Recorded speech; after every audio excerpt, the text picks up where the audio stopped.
SME Aisle, it has an interesting name. It comes from the idea of a small to medium enterprises. Let's go into it. Small to medium enterprises in the areas of shipbuilding, marine, logistics, renewable energy, automation, ICT, and maybe you can guess where the Aisle name came from some of those words there, but that's where it's from. We started this project this year. It's several years going. It's a Central Baltic project. And the topic is getting the SME companies in those industries into the Southern African markets using Namibia as a safe and stable entry point.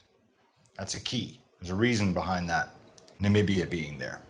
So what we're doing is putting companies together and coming up with what you could say is a scalable product or service concept.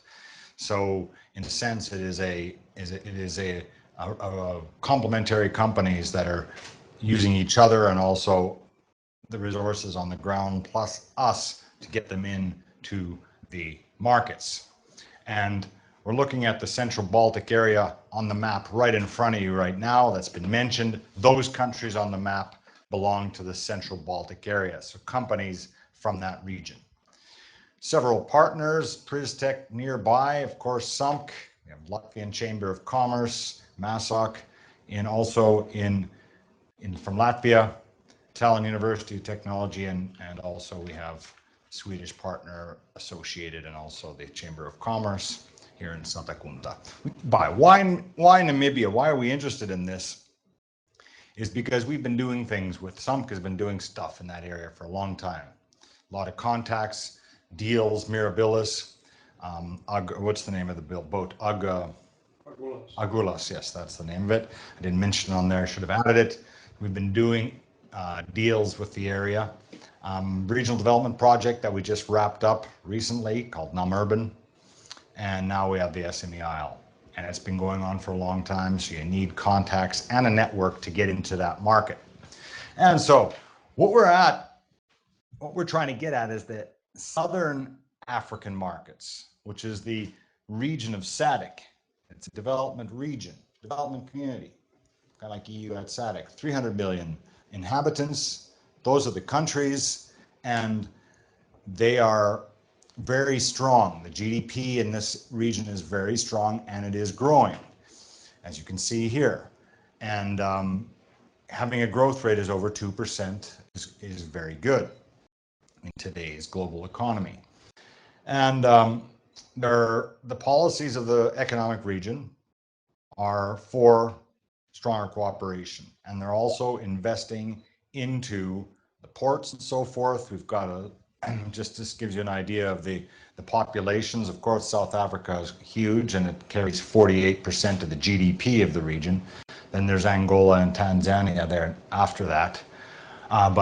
So in any case, we have here on the west coast here in Namibia, with the port of Walvis Bay. That just gives you a sense of the region where we're looking at to head towards. And so as far as the opportunity, shipping industry, the ports are being developed. There are protocols in place to integrate these ports and to provide them with more infrastructure and so forth. The logistics that's going, I think Durban and Port Elizabeth, Walvis Bay and so forth, lots of things happening, and all the surrounding industries supporting those. And just to round this off, finish this off, just want to point out, why do we bring up Namibia? I mentioned it earlier. We have the contacts, we know the people, we've done business with them. And just to bring this back and decide that small country, but we have the port on the west coast there, which is much closer, as you can see, than the Southern African ports to, for example, anywhere else in the Western world. And why Namibia? It is balanced. It is very low corruption, even though there's stability, low corruption, even though there's challenges in development and so forth. There's poverty and all that jazz all over there, but they're growing. And just last slide here, just to say that, I wanted to say, if you're getting involved with this, that it's just like Tina mentioned, it is a long-term investment, not near as long as the Middle East, but all preconceptions have to be left at home, and patience is a virtue, and networking, long-term networking, which, by the way, we have the personal relationships, and we know that we can help the companies make inroads into the region. So with that, I open up the floor for any questions or any comments. Why Africa? I think this, any thoughts?